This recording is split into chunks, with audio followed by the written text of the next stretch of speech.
Hi, welcome to A.D.K Rock and Metal channel. My name is Kirk Horton, and I'm delighted to announce that I'm joined by all four members of the Hertfordshire-based thrash metal band Acts of Vengeance.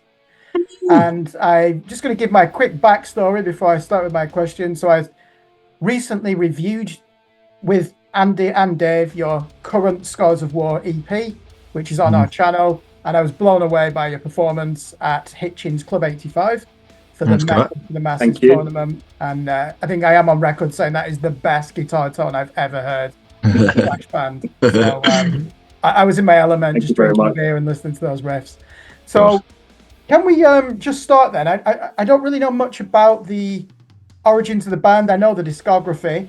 So Yeah. the current lineup is obviously you four. What happened to the lineup on that 2016 Slaves to Sin debut album? Yeah. And then you had a 2018 EP called Rise Again, and then a 2023 EP called The Awakening.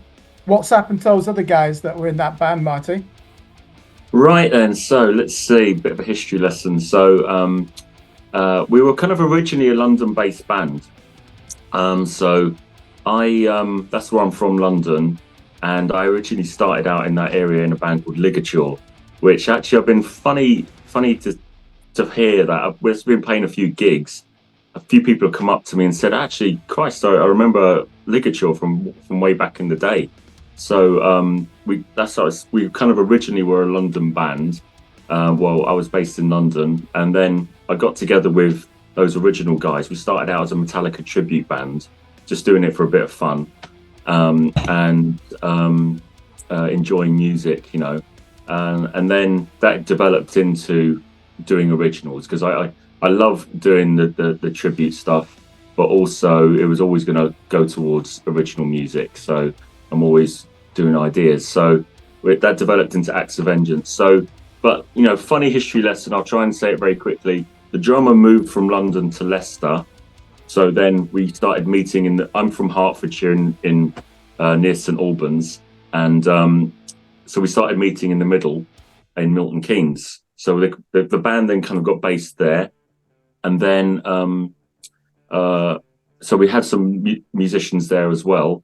But then in the last year, that kind of Milton Keynes lineup came to an end, and then I started up here in Hertfordshire, and kind of I was like really lucky to find some great musicians just round the corner. So I mean, although I've kind of lived here in Hertfordshire for quite a long time, this is the first time we've really kind of been based in Hertfordshire. So here we are. This is and it was a massive stroke of luck just coming up with meeting Matt as a superb thrash drummer, and then kind of meeting the other guys, Poe and Nick, who are every one of them's a fantastic musician. So it's a great platform to start from, and I think things are going very well to start with.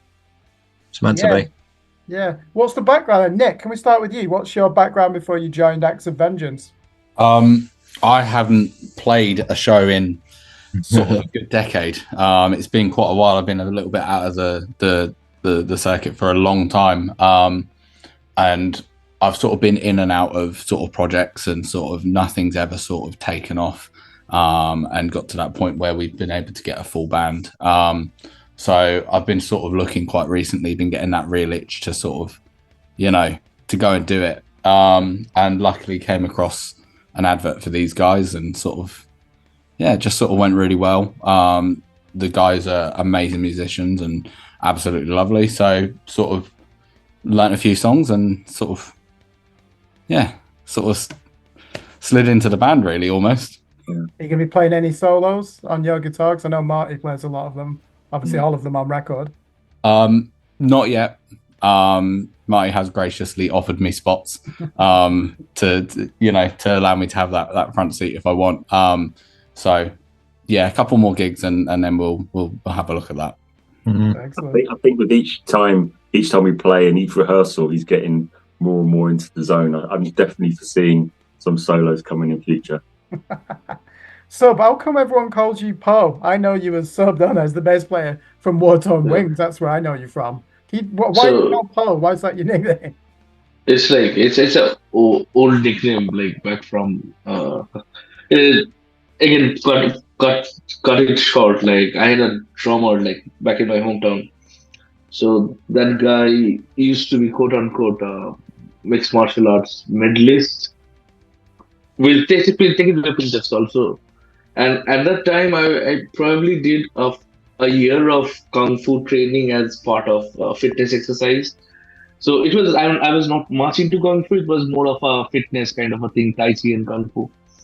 So he comes to me and says like, "Let's spar once." And okay, and not to brag, I probably handed him his a beating.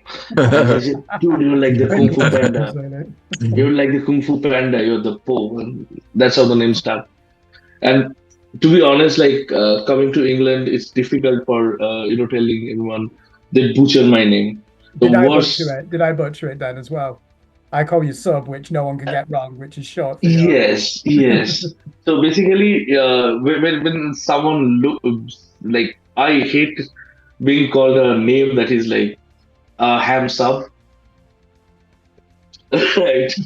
So I prefer the name Po. It is easy to understand, easy to speak, and no one butchers it. And Do you know? I thought I always assumed it was from Star Wars. There's a character in the recent Star Wars called Poe. I just thought it was that, but it's good to know. it was a kung fu panda. We've all learned something there tonight, haven't we? Yeah. Yeah, Matt, we can tell with your accent, we're from the same part of England. So Yeah. you were saying off camera you live in Old Welling, beautiful village in Hertfordshire. What's your story then? Because Marty said there that your background obviously is as a well-known thrash drummer. What other projects and bands have you been involved in? It's been a while. I was in a band called Hunting with Chainsaws for quite a few years. It's quite a cool name, isn't it? Back in 2007, we did a support slot for Napalm Death. Cool. Which was really cool. And the lead singer at the time, he stood on the stage and watched our set. Obviously, that was a good few years ago. And then just really kind of moved down here for work, really. I remember Martin hit me up on, was it either Band Mix or Find My Musician or something like that? Yeah, Band Mix, I think. And I heard Awakening and I was like, oh my days, I've really got to get on that. The music and the thrash element of it. I was like, oh my days. And then it went from there. We got Poe, and then now Nick's joined. And I think it was good as it was, but now that we've got Nick on board as well, I think it's leveled up now. And Poe's doing vocals as well now. So since Metal to the Masses, I think it really has like leveled up now. I think we're on the next phase now of Acts of Vengeance. Yeah. And congratulations as well on the new EP, Scars of War. I really enjoyed it. 5 tracks. I think if you'd put another song on there, you've got an album. Yeah. You're not far off an album with that, because you're getting good value for money. Put it that way. If you like your thrash metal, most songs are 5 minutes, aren't they? Can I just ask, what was the recording experience like, Marty? I know you're the main songwriter. Did you do this? Which studio did you go to, or did you do it in a home studio, bring in musicians? Well, yeah, I'm literally sitting in the studio right now. You're looking at it. Yeah, exactly. So, what we didn't do is kind of like what maybe some other people do, which is computerized drums and everything like that. So we wanted to start off with kind of human drums, recorded on electric kit, so we could actually get the benefit of MIDI drum sounds and everything like that. Because it's well hard trying to record and mix an acoustic drum kit. And so it's just started off here. I've got my kind of man cave at my house. And so we just recorded down the drums here. And then, Poe was still pretty new, actually, back in those days, I think. It shows how quick we've come, because we only really... got together. It was something like about last September or something, and then Poe came along just soon after that. So, and then round about February, we then started to do the recording. So then, I'm quite used to recording here at home. I did the Awakening EP in the same place here, and mixed it myself. And yeah, so we did it like that, and then kind of Poe kind of put his bass on it as well, and so he kind of just recorded it at home here and sent it through. Kind of that's one of the benefits of lockdown period, that everyone's kind of so much more experienced recording at home. So we did it that way. Then I spent a lot of time working on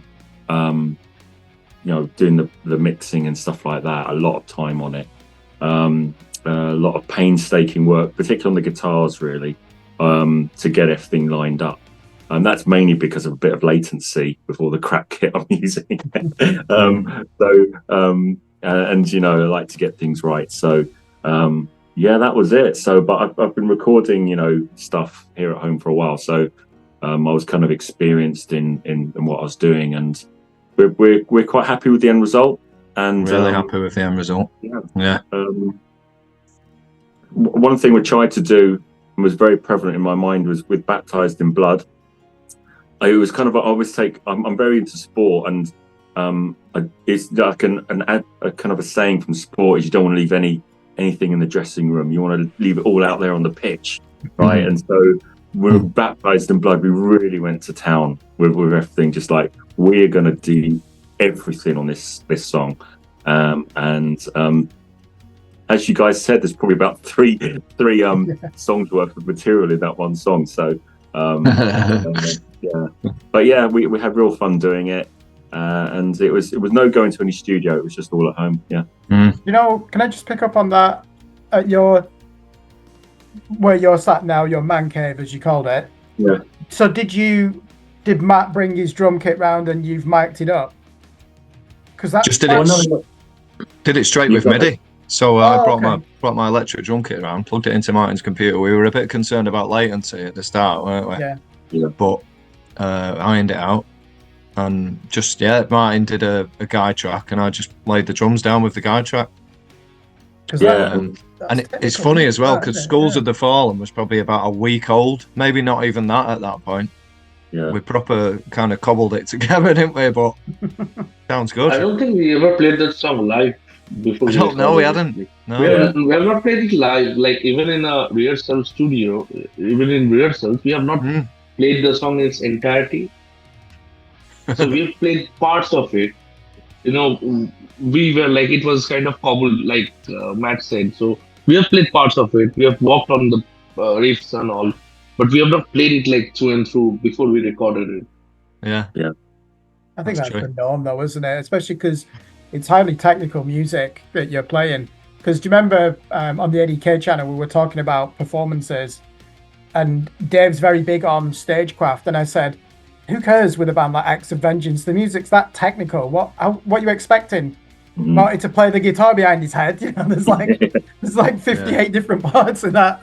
As you said, Baptized in Blood. That song you're talking about there, so Skulls of the Fallen, the last track on the EP.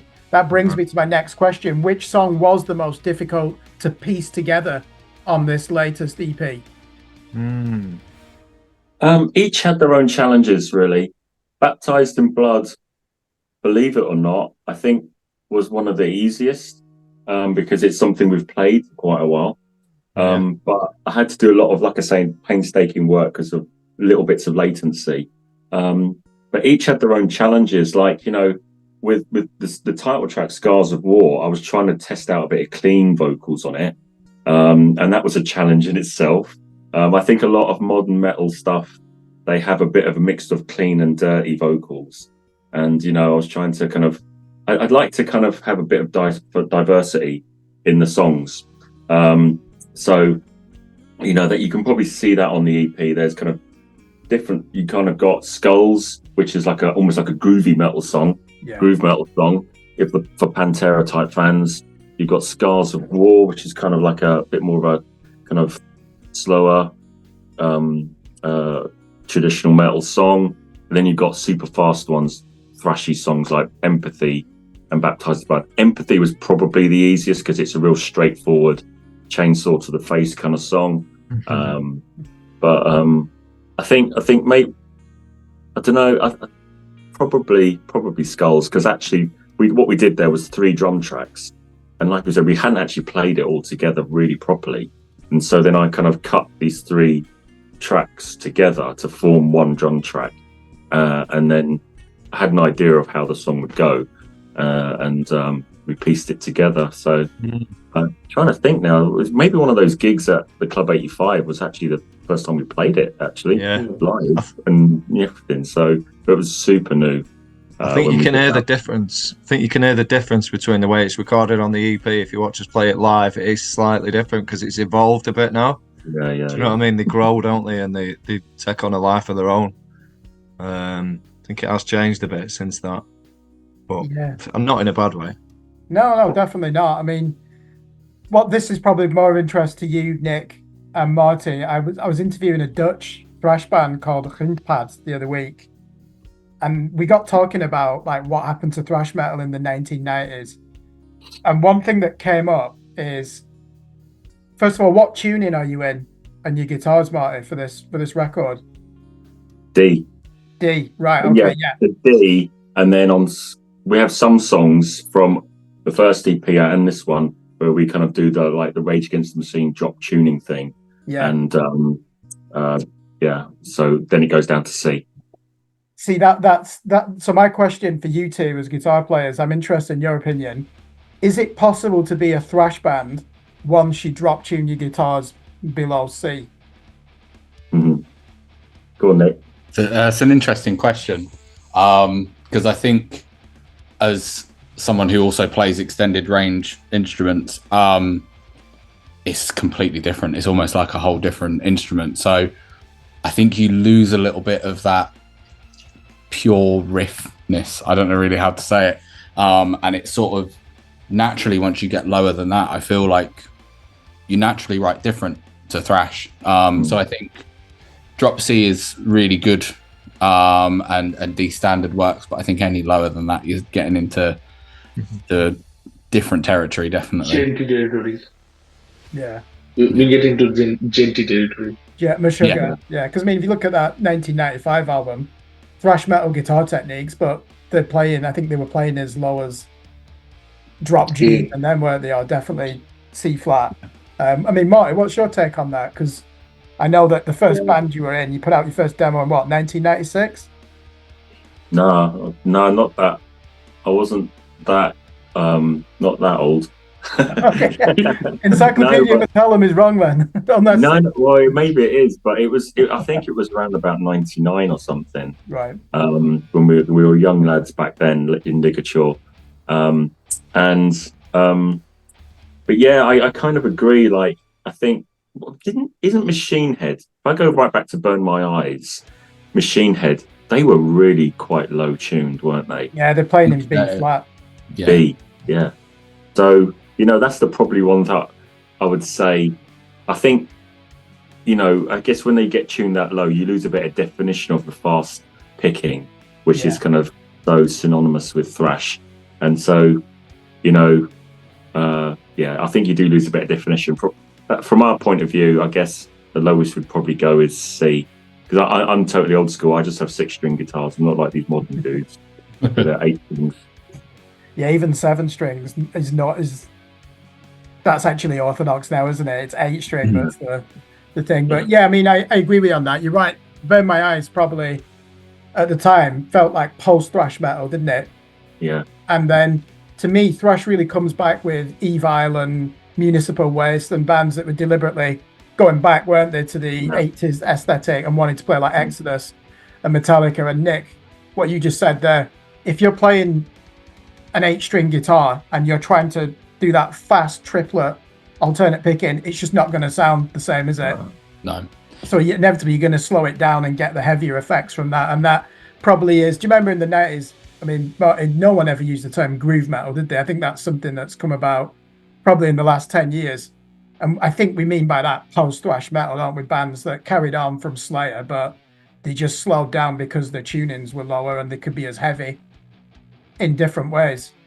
So that's why I would say Acts of Vengeance is pure thrash metal, because I don't think you've gone to that lower range where it has an impact on your tempo and your technique as well.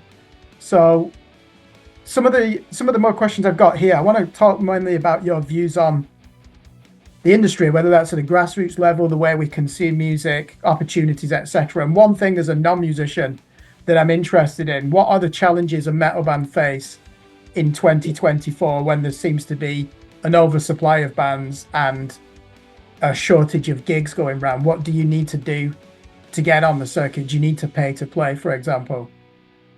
We've not done that yet. We've not had to pay to play first yet. The biggest thing that I think is getting the right people together. That's the biggest challenge, I think. You know, having people in your area that can all get along and that are talented and are willing to work together. I think that's one of the biggest challenges. With the music industry, it's tough. There's lots of bands out there, isn't there? All fighting for the same spots. It's quite difficult. It's hard, you know, isn't it? Because I remember like 20 years ago, say like Preston, Lancashire, where I lived for a while. You know, if you had two bands that were playing metal, it was like, wow, we've got a scene here. Mm. And I don't look back on that and think, oh, it was better in those days. I think it's great now for someone like me who can go to Hitchin, Hertford, Stevenage, Luton, St Albans, and there's probably 15 bands, top quality, including you, real top musicianship. And I don't ever remember that being the case 20 years ago, but it would have been Marty in London, because you know the guys from A.D.K, don't you? They're the lads that you really play music with back then? Yeah. I mean, when I started out, there was a bit of a London scene, and it was all based around this place in King's Cross called the Red Eye, and what it was like back then is very similar to like Club 85 is now. There's a whole like kind of it's like a nucleus for loads of bands in that area, and it was like that at the Red Eye in London, and there was loads of bands, and this was all kind of at a time when the internet hadn't really got going, you know, it was all pre the iPhone and everything like that, so. It was a much different thing, and you know, it was funny. You know, I could talk a few stories about A.D.K. I did kind of get on with, you know, like the lead singer a fair bit, you know, and we chatted back in the day and everything like that. You know, it was really funny. I remember seeing them. We actually supported them when they did their launch party for their first album, which was called Rape of the Bastard Nazarene. Sorry if I'm allowed to say bad words on this channel. But we hadn't heard them play, so we kind of they were doing a sound check, and you know, when it's a sound check, it's very much you know, just business-like. You know, people just do their thing and they're testing out their sounds. So A.D.K started sound checking, and it was like somebody had opened a door to hell. That's the way I would put it, right? Like the sound that came out was just unbelievable. Just fucking evil. And they're all there in their suits. I don't know how well you know them. They're all there in their suits. It's proper like back in the day. And that really struck me. But I'd say in terms of challenges and stuff like that, one of the big challenges is venues. And that whole thing about the King's Cross in London, when we're back then, it was an absolute shithole around that area. And that's one of where bands kind of can start to grow, because the area's cheap, the beers are cheap, and venues can do stuff to support bands. Now that area is like, you need to be a millionaire to live there, you know, the way it is. And so many areas like that are where venues are disappearing, have been sold off as flats, and it's giving less opportunities for bands to play. So there's still about the same amount of bands and fewer venues.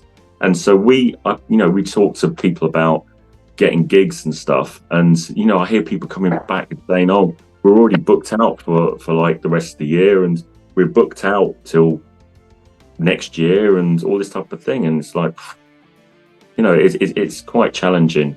So there's a risk that people will just kind of get not get an opportunity to play, and people don't get to hear them. But the other flip side of it is as well that I think I've seen it mentioned a few times that, you know, do metal fans go out to those grassroots gigs? Will they pay 150 quid to go and see, you know, Download or something like that, but won't go to the pub at the end of their road to watch a band, you know? So that's always a bit of a challenge there. So lots of challenges, but we do it. We keep on doing it because we love it. You know, we just love it. Yeah, absolutely. That's how you can express yourself, isn't it? It's whatever's going on in your life, whatever you do for a living, you've got this quality time together, haven't you, where you can be someone else and indulge your main passion. And that actually, I keep saying it leads on to the next question. This is flowing really well to the next question. I was watching a YouTube video last week. I can't remember the name of this Canadian producer. And he actually is interesting. He was doing these bullet points of things that your metal band is doing wrong. And one of them stood out for me. He said, I'm going to do the accent. He's like, metal bands, what are you doing? Your job is not to sell records, it's to sell T-shirts. What's your view on that from being in a band, but also if you weren't in a band and you're looking at how artists have evolved? Go on. Is he right? Before we answer the question, was this Glenn Fleck from Spectre Sound? It was, yes. My accent was it wasn't that bad because you recognise it. What did you think of that video, and what do you think of that comment where he said you're getting your priorities wrong? Your job is to sell T-shirts these days because of the market's fallen out, hasn't it? CD sales are down. Okay, vinyl's not going to cover the shortage. What did you think of that comment from him? You go, Poe. So see, basically, to be honest, metal making money from doing metal music is like a very far-fetched dream. I haven't made any money till now. To be honest, on the flip side, if you are doing a kind of cover band thing in pubs, week in week out, you're making something at least, right? So probably like merchandising and maybe getting a CDs. Like nowadays, like most people don't listen to CDs, right? But the CDs and merchandising is just supporting the band that you have liked. So I think these kind of things are basically ways to support, maybe add a bit of money to the band's kitty for maybe fuel costs, maybe rehearsal costs, because these are expensive. Like fuel prices are high. You know, rehearsal prices have gone it's almost 60 quid for 3 hours, right? And that's expensive. So if we are looking in that sort, and we don't make much money, so if someone wants to support a band, at least give them something to break even. That's the T-shirts. And obviously, if a band is like selling the T-shirts as their priority, then probably they're losing the focus. But I think merchandising is important for the band to get something out, maybe break even somewhere. Yeah, that's interesting. He said, are they perhaps losing the focus if that's what the main objective is? And my interpretation is he meant, of course, put an album out and you're not going to make money on that, get it on all the streaming platforms because that's what you're there to do, create music, but to monetize it rather than looking at the physical unit sale of vinyl or a CD. He was saying, you've got people's attention, they love your music, you should be aggressively selling your merchandise. So, like, for example, James Hetfield has a net worth of $350 million, which is incredible. That would not happen now, would it? Yeah, how would you be able to get to that level? There's no way it could happen. So, to me, I mean, what are your thoughts on that? Is he being cynical, this guy, by saying you need to focus on selling your merch? No, he has got a point, I think. I think, what if I had a dream, it would be to end Spotify, or at least to have a thing where bands get paid fairly, because that's what's really dropped out of it. You just don't get paid for your product anymore, and you get paid like absolute fraction of a penny for a play, and it's well known. You get like famous artists who get a lot of plays on Spotify, get no money for it, but the costs of everything in their life have gone through the roof. So that's the main thing. I just don't understand why people don't just get together and just say, look, no, you're not paying a fair price, and we're not going to use your platform, because Spotify would be nothing without the artists. All right. And then you see the owner from Spotify, who was looking at buying a Premier League football club, and I'm thinking, well, mate, why don't you just give artists on your platform a fair deal? If you're going to spend billions on a Premier League club. I think it has also to do with the people. If I am free to choose, like, my choice, like my choice of streaming service, right?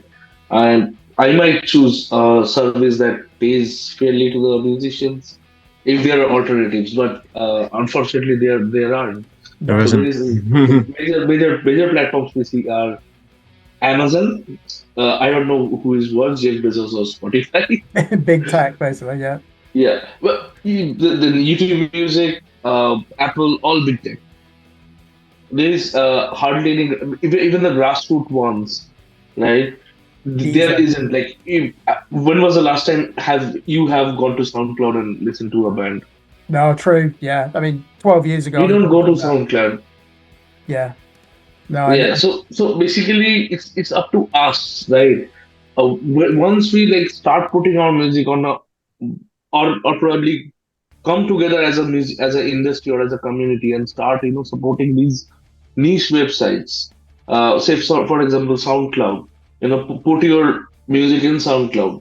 Let all the other bands put them. I'm just giving an example. I'm not endorsing SoundCloud or anything. Just giving an example. Sponsored by SoundCloud. and create a community on it, and maybe, like, say in a few years, like, they might start paying fairly to the musicians. But all we have, all the options that we have are of big tech, and they are like making the rich richer, poorer. No, it's a near monopoly, isn't it? I mean, I'm going to turn the question on its head. Nick and Matt, I'm going to put this to you two. Mm-hmm. Let's say 1997, a grindcore band put out a demo and they've got a name like Anal Rupture, something ridiculous like that, right? Who's going to hear that other than people who in the tape trading scene and a CD? Fast forward to 2023, that grindcore band come out today. They've instantly got access to everyone in the world. It's a huge market, and they know, because their music is so hostile and extreme, it's only going to be liked by 1% of the planet to begin with. Surely, the current circumstances do actually benefit extreme metal bands, because they were never going to be in the mainstream to begin with. I think. Sorry, you go ahead. Sorry. Oh yeah, I was going to say. I think in terms of getting the name out there, yeah, absolutely, it's a lot easier for people to get that reach. But as Mike was saying, it's it doesn't benefit anymore in terms of like paying to go and play gigs, to go and actually perform the music to the people, because again, the costs are so high. You drive to the venue, you've got to pay for your equipment,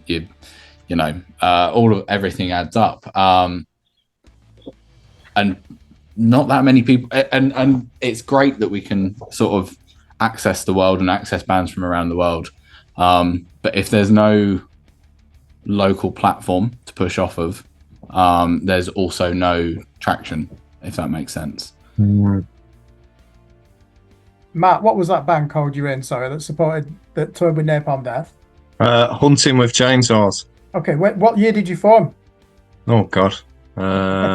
You could be the ultimate example of this question then. Early 2000s? Well, it was 2007 we did the Napalm thing. We've probably been together 5 years before that. 2002. That's still Napster, really.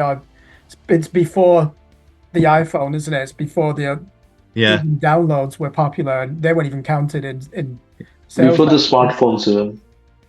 It's what? Sorry. It was when the phones were dumb, not smart. Yeah, exactly. Yeah, the dumb phone. Yeah. So let's imagine then. So the question that I've just asked Nick, who came back with some good answers. That band now, if you came out, surely you'd find it easy to get your music out, and you wouldn't need to go to a studio, which I'm guessing in 2002, you probably paid money for a demo, am I right? To have that Yeah. pressed onto CD. So surely the production costs were more expensive in the early 2000s, and it's a lot easier now with technology to produce a professional sounding record. It is, you're Would that right. be more beneficial now for your band if you were still together?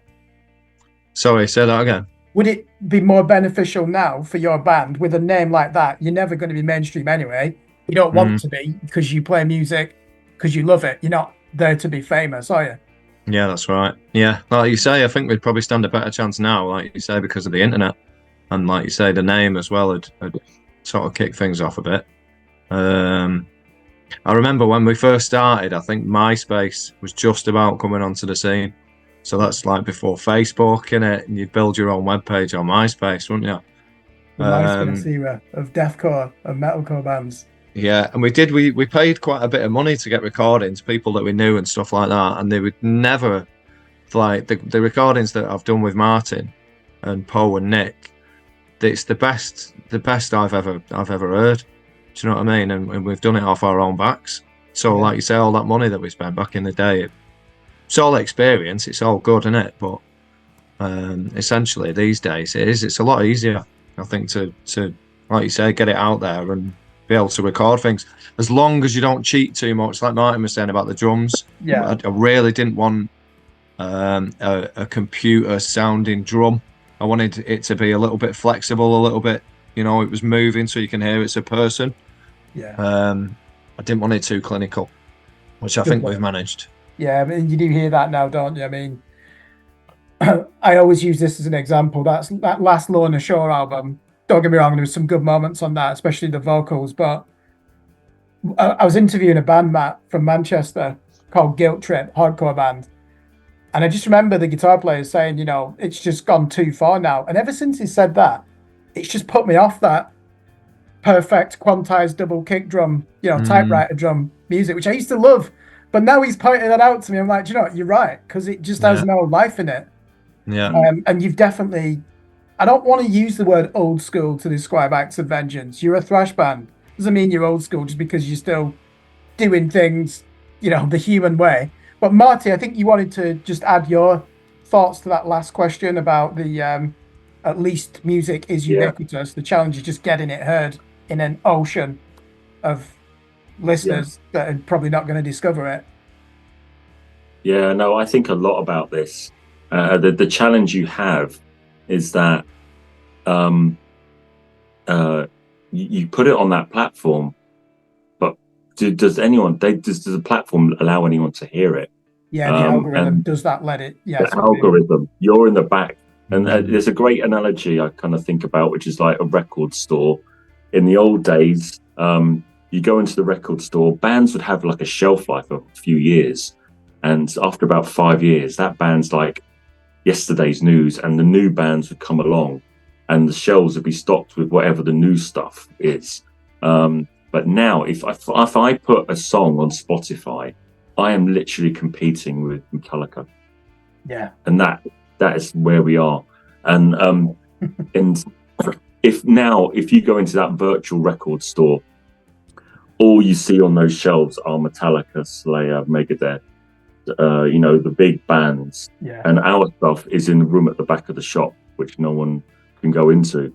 It's a really funny thing. Like, you can promote your music on Spotify, but you have to have a number of followers to be able to be able to promote. But you can't get those followers unless you promote. So you're just caught, like, vicious. We're just caught in this kind of cycle of, okay, we'd want to get more followers so we can promote, but then we can't promote because we haven't got enough followers. Yeah. Yeah, it's very tough with the algorithm. Yeah, and that's why you'd have to really throw money at it, wouldn't you? With digital marketing campaigns on YouTube, Facebook ads, TikTok. Do you want to be doing that? You're a fucking metal band. You don't want to be. Yeah. You're artists. Do you want to be spending time diverting, doing things like that? The modern band has to do that, don't they? But if you think about it, even though we said it's probably good, it is good if you're an extreme metal band, and Acts of Vengeance will come into that category. You are. I mean, my favorite magazine, Marty, I know that you liked as well, was Terrorizer. Yeah. That's the only place I could go in the late 90s, early 2000s to find out about death metal and grindcore and black metal. It was never going to be really covered in Kerrang or even Metal Hammer. Yeah, it's a shame. It's a shame that bit of dust. Yeah, no, 2016 wasn't it when it just folded? But I think really the bands that don't benefit from this are those that want to be the next Metallica. Because metal used to conquer the mainstream. Pantera were a good example in the 90s, weren't they? Metal was on its knees, Matt. Would you agree? There's Absolutely. No growing up, fucking hell. Yeah. Hardly anyone listened to heavy metal music. Yeah. In our era. But Pantera were always like an exception. Yeah. I think it's those bands that would never get to that level now. Like Lamb of God were probably one of the last to do that. It's one of my favourite bands, that Lamb of God and Pantera. You hit them both on the head there. Yeah, they were the two of the last titans. I suppose Mastodon were another one, where you thought, okay, the next generation has come. But because the industry's changed so much after that, maybe Gojira, you could say, but it's really come about after that you think, oh, they've got longevity, they're going to carry the torch. And it's got to be the industry or the way that people are unwilling to buy music now, aren't they? Let's be honest, they are. Mm-hmm. We're all guilty of it. I would say, like, a band with the names, like the names that came up.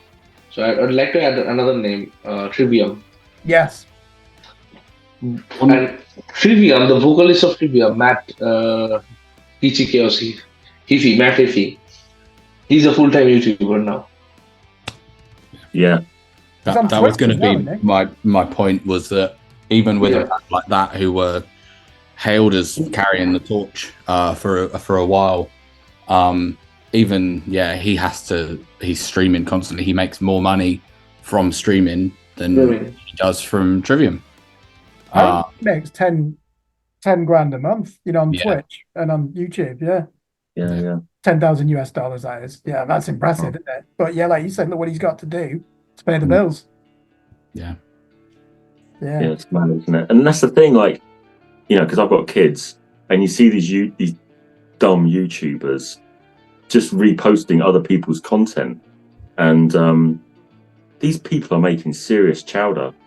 Yeah. And like, they're not even putting their own content out. They're just reacting to like other people's content, and they're getting paid. In fact, the reaction is not a proper reaction as well.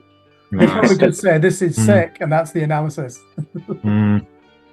So there's a huge imbalance between why YouTube is paying for all that content, and then Spotify isn't paying anything for its content. Something's got to happen at some point that people just wake up and think, what's the point putting it on Spotify? There's just no point. Like, someone with real influence needs to just say, guys, we're just setting up this new platform for artists. It's going to be loads better. So come over here, and we'll all go there. Hopefully one day. Yeah. Yeah, I mean, it has become regarding YouTube, I'd like to say disturbing thing. There is a kind of bad music being promoted. So I don't know much of in this. So when I was back in India, there was one girl. She got viral, and she sang like crap, and people used to log into YouTube to abuse it. You're shit, and she used to get like 40-50 million views. People telling her she was shit. If you see all the comments, everyone was typing your shit. Like the dislikes were probably 20 million dislikes. She benefits. No, And it's and she making made, dollar off she that, made isn't that, bro. Like crazy. she got raised, and that thing. Like I used to like people used to post like what kind of shit thing is, and I was commenting on one of my friends posted on Facebook like this is this shit and all. I said like dude, if you this has 5 million views, right? This is for say 50 million views. If you just like give 5,000 band or 1,000 views, 5,000 like new and upcoming artists at least 1,000 views, it would inspire them to make better music. You don't have to like give someone 100,000 views, just 5,000 different artists, new artists, someone who's who's making an honest effort, at least 1,000 views. Give them 1,000 views instead of like watching shit and You're saying commenting. the absurdity is with that artist in India. Let's say she gets 20 million views and probably gets 10,000 comments. 8,000 of them are probably someone saying you're shit. What a waste of energy those 8,000 comments are. I think that's what you're saying, aren't you? But because she benefits from that. Nothing cynical. Yeah. I mean, I don't think anyone would want 8,000 comments of people saying you are useless, would they? But No, because it increases the views, our then videos that's were designed like that. that's absurd, isn't it? That's Hit me up on YouTube. I can send a few links. You'll see like what the fuck is happening here. Why is she's singing? Maybe that was her play. Maybe that was her plan all along. I'm going to make really shit music. And just watch me go. Exactly.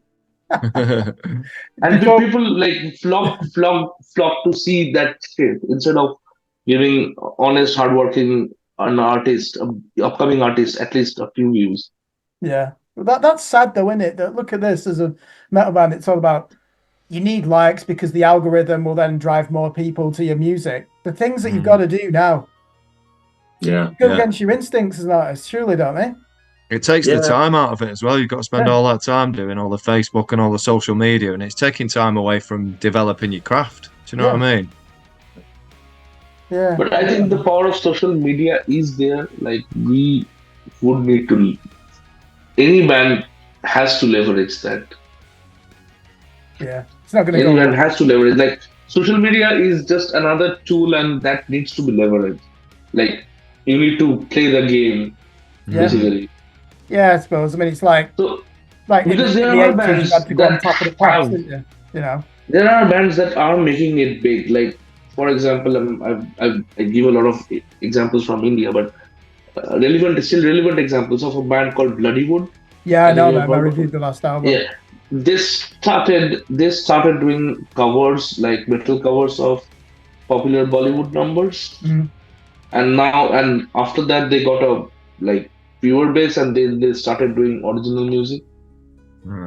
Yeah, they're quite big over here. They played Download, didn't they, 2 years ago? They played Download, Bloodstock. Yeah. And they've played Wacken everywhere. But that's one band. But there are like good bands coming up, and there's a gimmick to them, isn't there? Gimmick. That doesn't need to be a dirty word, by the way. Slipknot's a gimmick doesn't mean that it's shit. Just very talented musicians. Serial killer type mass. Yeah, Kiss. You know, but that band you mentioned there, Bloodywood, I reviewed their album 2 years ago, and the amount of PR that had and excitement in the underground. I mean, it turns out I wasn't really into the album, but you're right. You could, and they were raising money and building projects in their village in India. You know, there was a real integrity and ethical dimension to it as well. So rightly so, they got a lot of press for that. Can we, before we wrap things up, can we go back to the current EP, Scars of War? So just remind me, what date did this come out, this EP? It was the 31st of May.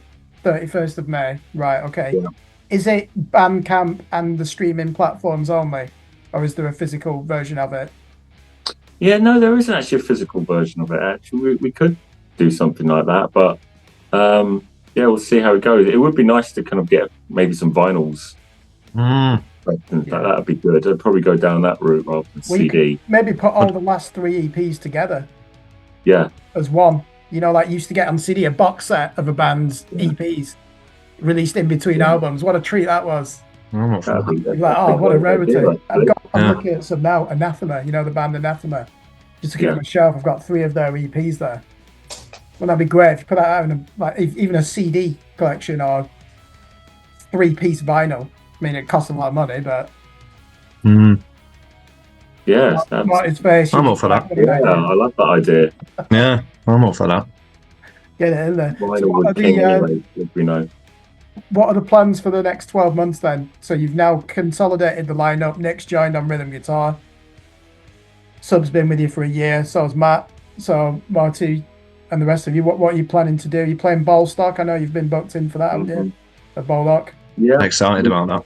Yeah. yeah, that's going to be good fun. We've got a headline show that's going to come out, be announced very soon, at the Corn Exchange in Hartford. 2 stops away on the train. I'll definitely be there. Yeah, I and like that's the Hartford. thing. You know, things are definitely picking up. You know, in terms of since the Scars of War EP's come out, and since we kind of played at Club 85 and things, there's definite momentum there. Like, you know, all of a sudden now we're kind of, one of the slots we've got at Ballstock is quite high up on the bill. You know, it's like a main support slot. We did a headline at the Cart and Horses in London, which was kind of, you know, a bit of a surprise, but you know, it was a brilliant experience. And then now we've got another headline show coming up. So we're not like super professional in terms of, we haven't got our next 12 months planned out. It's just us 4 kind of enjoying playing music, and we, you know, in terms of representational any management, haven't got anything like that sorted yet. So we're kind of planning almost like on a 3 months ahead kind of thing. Yeah. But you know, one thing we've been talking about is, you know, is kind of new material for another EP. So we've already got a couple of songs that we're working on, and you know, with Nick joining the band as well, there's some kind of extra fresh riffs that are coming in as well. So I think, you know, the lads were talking to me about, let's do another recording around about the end of the year. So see what happens there. Yeah.